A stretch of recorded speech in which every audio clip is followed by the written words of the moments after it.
Hi there.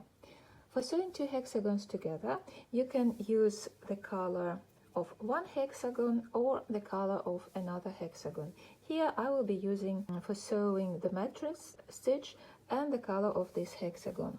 So I will insert the yarn in one stitch on the right side, and then here insert the yarn with your needle into next stitch, and you go and sew the stitches one by one.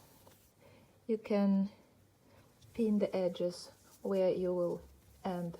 You can pin it so you know that you will sew this piece and the pieces are of the same length.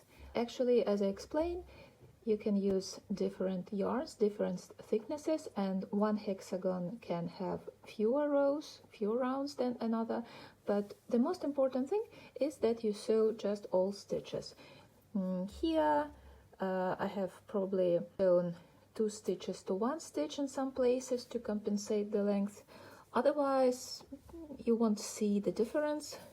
So if your yarn is a bit thicker, the most important is that all hexagons are of the same size. This part is sewn here, and when you move along another hexagon, you attach it to the beginning of this side in hexagon, and you move along this side towards the beginning of this hexagon, like this.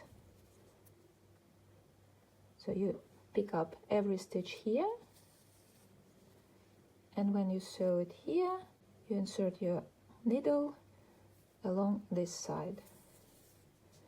You can use a pin if you wish, but just make sure that you sew each stitch on this side along this side. So from the beginning of the row in this partial motif towards one end of the hexagon here, and then I have attached yarn here and then sewn from this side of hexagon along the side towards the beginning of this partial motif.